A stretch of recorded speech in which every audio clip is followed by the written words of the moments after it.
इस जीवन में दो ही चीजें निश्चित हैं। There are only two things that are certain, death यानी कि मृत्यु, और दूसरा है टैक्स। इस जहां से उस जहां तक जहां भी जाओगे, हर मोड़ पर हर जगह मुझे ही पाओगे, यानी कि टैक्स। मैडम, सपना था विश्व गुरु बनने का, बन गए हम टैक्स गुरु। माननीय वित्त मंत्री जी हर बार मेरे सवालों का जवाब देते हुए मुझ पर तंज कसती हैं और कहती हैं कि शायद ये चार्टर्ड अकाउंटेंट नहीं है, इनकी डिग्री असली नहीं है, तमाम तरीके की बातें मेरे बारे में कहती हैं, निजी हमले करती हैं। मैं उनका बहुत सम्मान करता हूं, मेरे मन में उनके प्रति बहुत आदर है। ओहदे में, हैसियत में, उम्र में, अनुभव में बहुत बड़ी है मुझसे। लेकिन आज मैं इस सीए की डिग्री को किनारे करके सरल भाषा में आम आदमी की तरह, इस देश के आम आदमी का दर्द आपके सामने रखना चाहता हूं कि कैसे हमारे जन्म होने से लेकर हमारे मरने तक टैक्स पे टैक्स सरकार हमसे वसूलती है। लेकिन सवाल यह है कि क्या ये टैक्सेस हमारी इकोनॉमी को बढ़ा रहे हैं या हमारी इकोनॉमी को खा रहे हैं? क्या इससे हमारी जिंदगी बेहतर हो रही है या हमारी जिंदगी बदतर हो रही है? मैडम, इस देश में 80 करोड़ जनता 5 किलो फ्री राशन के सहारे जी रही है। आपको जान के अचंभा होगा, इस 80 करोड़ जनता से भी ये सारा जीएसटी लिया जाता है, दिन प्रतिदिन लिया जाता है। जो आज मैंने पढ़ के सुनाया, सिर्फ अमीर नहीं, गरीब से गरीब आदमी भी जीएसटी देता है। माननीय श्री राघव चड्ढा जी, 10 मिनट। शुक्रिया madam. Tax to live, tax to die and tax everything in between. इस जीवन में दो ही चीजें निश्चित हैं। There are only two things that are certain, death यानी कि मृत्यु, और दूसरा है टैक्स। इस जहां से उस जहां तक जहां भी जाओगे, हर मोड़ पर हर जगह मुझे ही पाओगे, यानी कि टैक्स। मैडम, सपना था विश्व गुरु बनने का, बन गए हम टैक्स गुरु। और इतना टैक्स जो भारत की आबादी सरकार के खजाने में डालती है, उसके बदले सरकार जनता को देती क्या है, यह बहुत बड़ा सवाल है। कौन सी ऐसी हाई क्वालिटी सर्विस है जो फ्री ऑफ कॉस्ट जनता को दी जाती है? क्या हमें quality health care free of cost मिलता है? नहीं मिलता। क्या हमें वर्ल्ड क्लास एजुकेशन मिलती है? नहीं मिलती। क्या हमें फ्री वर्ल्ड क्लास ट्रांसपोर्टेशन मिलता है? नहीं मिलता। क्या हाई क्वालिटी रोड्स मिलती हैं? अगर अच्छी हैं तो टोल टैक्स भरना पड़ता है। क्या 24 घंटे सातों दिन बिजली आती है? नहीं आती। तो इतना सारा जो टैक्स सरकार इकट्ठा करती है, उसका करती क्या है? इसीलिए मैं कहना चाहता हूं दैट वी इन इंडिया पे taxes like in developed countries to get services like in sub-Saharan countries. Madam, from the moment a child is born to the very moment his family mourns his death, the government is there at every step, not to help you but to tax you. और आइए एक रोमांचक यात्रा पे चलते हैं। माननीय वित्त मंत्री जी हर बार मेरे सवालों का जवाब देते हुए मुझ पर तंज कसती हैं और कहती हैं कि शायद ये चार्टर्ड अकाउंटेंट नहीं है, इनकी डिग्री असली नहीं है, तमाम तरीके की बातें मेरे बारे में कहती हैं, निजी हमले करती हैं। मैं उनका बहुत सम्मान करता हूं, मेरे मन में उनके प्रति बहुत आदर है। ओहदे में, हैसियत में, उम्र में, अनुभव में बहुत बड़ी है मुझसे। लेकिन आज मैं इस सीए की डिग्री को किनारे करके सरल भाषा में आम आदमी की तरह, इस देश के आम आदमी का दर्द आपके सामने रखना चाहता हूं कि कैसे हमारे जन्म होने से लेकर हमारे मरने तक टैक्स पे टैक्स सरकार हमसे वसूलती है। मैं आपके सामने जीवन के 8 चरण, 8 स्टेजेस ऑफ लाइफ रखना चाहता हूं। फर्स्ट स्टेज ऑफ लाइफ, जब इंसान पैदा होता है, that is the birth stage. बच्चे के पैदा होने से पहले, उसकी आंखें खुलने से पहले जो उसको वैक्सीन लगती है, उस पर 5% जीएसटी लगता है। जिस अस्पताल में बच्चा पैदा होता है, उस हॉस्पिटल के कमरे के चार्जेस पर अगर 5,000 रुपए से ज्यादा का कमरा हो तो 5% जीएसटी लगता है। बेबी केयर के आइटम्स पे 5% जीएसटी लगता है। और अगर उसके माता पिता बच्चे के पैदा होने पर मिठाई बांटे तो मिठाई पर 5% और चॉकलेट पर 18%, 28% जीएसटी लगता है।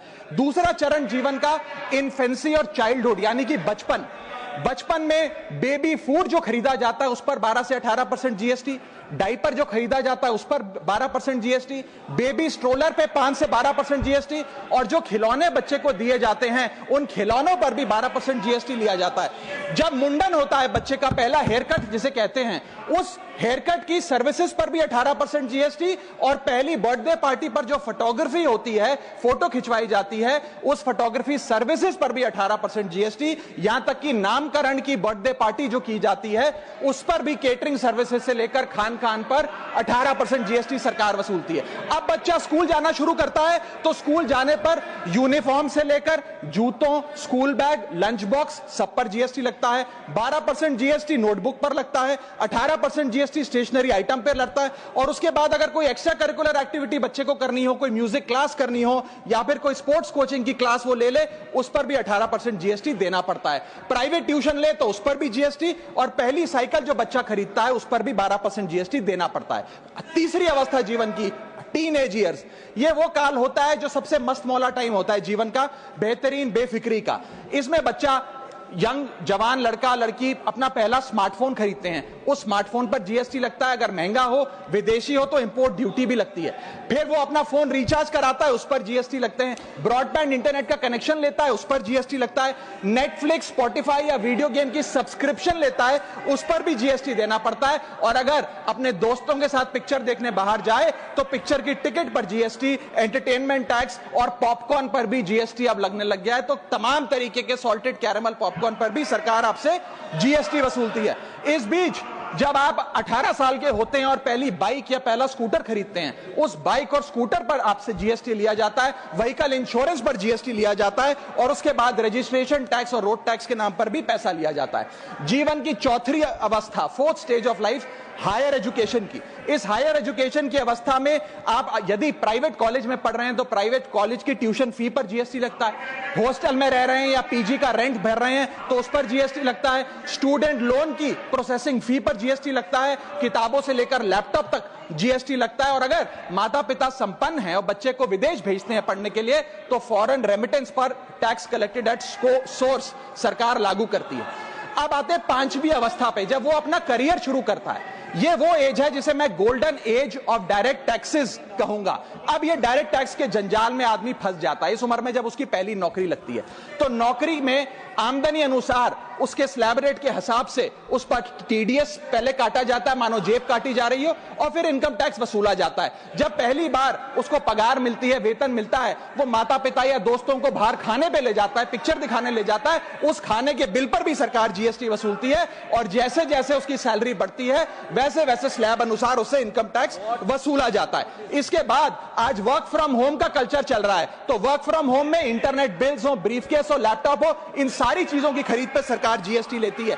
और अगर आप ये पैसा निवेश करें, इस निवेश करने पर आप कोई भी फाइनेंशियल इंस्ट्रूमेंट खरीदें तो सिक्योरिटी ट्रांजैक्शन टैक्स के नाम पर, मैडम मेरा समय जा रहा है, कोई फाइनेंशियल इंस्ट्रूमेंट खरीदें तो फाइनेंशियल इंस्ट्रूमेंट की खरीद पर सिक्योरिटी ट्रांजैक्शन टैक्स, उसकी ब्रोकरेज पर जीएसटी और फाइनेंशियल एडवाइजरी पर जीएसटी। और जब आप ये फाइनेंशियल इंस्ट्रूमेंट बेचते हैं तो उसके मुनाफे पर सरकार आपसे कैपिटल गेन टैक्स वसूलती है। यहां तक कि हेल्थ इंश्योरेंस और लाइफ इंश्योरेंस प्रीमियम्स पर भी सरकार आपसे जीएसटी लेती है। इसी सरकार के मंत्री माननीय गडकरी जी भी सरकार से यही गुजारिश कर रहे हैं कि इंश्योरेंस प्रीमियम पे कम से कम जीएसटी हटा दिया जाए। इसके बाद इंसान अपने जीवन की छठी अवस्था में आता है, यानी कि मिडिल एज। इसमें उसकी आमदनी भी पीक पर होती है और उसका टैक्सेशन भी पीक पर होता है। अप्रेजल होता है, प्रमोशन होता है, बोनस मिलता है और हाई टैक्स स्लैब के चलते वो अपनी कमाई का एक अधिकांश हिस्सा इनकम टैक्स में सरकार को जमा कराता है। इस दौर में इंसान गाड़ी खरीदता है, घर बनाता है। जब गाड़ी खरीदता है तो जीएसटी देता है, रोड टैक्स भरता है, व्हीकल इंश्योरेंस पर जीएसटी भरता है। और जब गाड़ी लेकर शोरूम से निकलता है तो पेट्रोल डीजल पर वैट, सेस और एक्साइज ड्यूटी के नाम पर पैसा भरता है। जब सड़क पर गाड़ी चलाता है तो टोल टैक्स भरता है। फिर वो अपना घर भी खरीदता है, जमीन खरीदता है। जब जमीन खरीदता है तो स्टैंप ड्यूटी फीस सरकार को देता है। जब कंस्ट्रक्शन मटेरियल खरीदता है घर बनाने के लिए तो कंस्ट्रक्शन मटेरियल पे, चाहे वो सीमेंट हो, मार्बल हो, स्टील हो, उस पर जीएसटी देता है। उसके बाद जब कंस्ट्रक्शन सर्विसेज लेता है किसी बिल्डर से, ठेकेदार से, कॉन्ट्रैक्टर से, तो उस कंस्ट्रक्शन सेवाओं पर भी जीएसटी सरकार आपसे वसूलती है। और जब घर बन जाए तो एनुअल प्रॉपर्टी टैक्स और हाउस टैक्स के नाम पे आपसे पैसा लिया जाता है। और जब आपको पैसे की आवश्यकता पड़े और आप ये घर बेच दें तो कैपिटल गेन्स पर भी सरकार आपसे उस मुनाफे पे टैक्स वसूलती है। और इस बीच शादी तो रह ही गई, फिर इंसान शादी करता है, इस बीच तो बैंक्वेट हॉल बुक करता है, उस बैंक्वेट हॉल की बुकिंग पे टैक्स भरता है। शामियाना, खाना, केटरिंग सर्विसेज लेता है, उस पर जीएसटी भरता है। ज्वेलरी खरीदता है, उस पर जीएसटी भरता है। कपड़ा, शेरवानी सिलवाता है, कुर्ता पजामा, सूट पैंट, उस पर जीएसटी भरता है। यहां तक कि वेडिंग इन्विटेशन से लेकर, ब्राइडल मेकअप से लेकर, हनीमून के ट्रैवल तक हर चीज पर सरकार आपसे जीएसटी वसूलती है। सातवीं अवस्था सरकार जीवन की वो है रिटायरमेंट। इस फेज में इंसान चाहता है आरामदायक जीवन जिया जाए। जो जीवन में कमाया, उस कमाई के सहारे उसकी इंटरेस्ट पर, पेंशन पर जिया जाए। लेकिन इस अवस्था में भी सरकार पेंशन और इंटरेस्ट इनकम पे आपसे टैक्स लेती है। बूढ़ा हो जाता है, दवाई इलाज की जरूरत पड़ती है तो हेल्थ केयर बिल पर, दवाइयों पर आपसे जीएसटी लिया जाता है। लाइफ इंश्योरेंस और हेल्थ इंश्योरेंस प्रीमियम पर तो जीएसटी लेती है। और इस दौर में वो अपनी वसीयत लिखता है, फैमिली विल, उस फैमिली विल पर जो लीगल फीस देता है, उस लीगल फीस पर भी उसे जीएसटी देना पड़ता है और स्टैंप ड्यूटी देनी पड़ती है। और 8वीं जीवन की अवस्था यानी कि जीवन की समाप्ति, जब उसका स्वर्गवास हो जाता है, उसके जीवन का अंत हो जाता है, यहां भी सरकारें उसका साथ नहीं छोड़ती। यहां पर भी सरकारें उस पर टैक्स लगाती हैं। जब कोई इंसान मरता है तो उसके अंतिम संस्कार में देसी घी, चंदनवुड, नारियल, इत्तर जैसा सामान इस्तेमाल होता है, उस पर भी जीएसटी लगता है। और जब उसके मरने के उपरांत अखबार में ऑबिचरी की इश्तेहार छपाया जाता है, उस पब्लिकेशन ऑफ ऑबिचरी न्यूज़पेपर पर भी 5% सरकार जीएसटी लेती है। और मरने के बाद जब प्रॉपर्टी उसके बच्चों को या परिवार वालों को दी जाती है, उस म्यूटेशन पर भी सरकार आपसे ड्यूटी सेस लेती है। यह है life cycle of taxation model. लेकिन मैडम, सबसे जरूरी बात यह है कि इतना टैक्स देने के बाद सरकारें हमें देती क्या है। मैं जानता हूं कि टैक्स सरकार के लिए जरूरी है, इस सरकार के लिए नहीं, जितनी सरकारें इस देश में रही सबने टैक्स लगाकर जनता से पैसा लिया। टैक्सेस वास्तव में जरूरी हैं, लेकिन सवाल यह है कि क्या ये टैक्सेस हमारी इकोनॉमी को बढ़ा रहे हैं या हमारी इकोनॉमी को खा रहे हैं?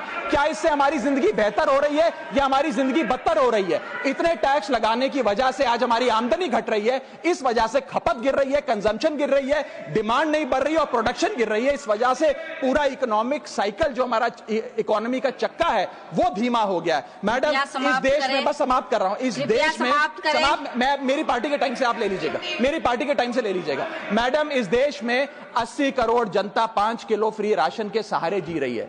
आपको जान के अचंभा होगा, इस 80 करोड़ जनता से भी ये सारा जीएसटी लिया जाता है, दिन प्रतिदिन लिया जाता है, जो आज मैंने पढ़ के सुनाया। सिर्फ अमीर नहीं, गरीब से गरीब आदमी भी जीएसटी देता है। और अंत में मैं बस इतना ही कहना चाहूंगा कि क्योंकि इतना टैक्स लगा लगाकर सरकारें जनता का खून चूसती हैं, उस वजह से आज एफएमसीजी की सेल्स घट रही हैं, एफएमसीजी के स्टॉक गिर रहे हैं, कंजम्पशन डाउन हो रही है, नई गाड़ियों की सेल श्रिंक कर रही है, तमाम तरीके की जितनी भी न्यू परचेजेस होती हैं उसमें मंदी देखी जा रही है। सरकार को जीएसटी कम करना चाहिए, कम करेंगे तो जनता की जेब में पैसा आएगा तो मांग बढ़ेगी, खपत बढ़ेगी और इकोनॉमी का चक्का चलेगा। आपका समय समाप्त हुआ। बहुत बहुत शुक्रिया।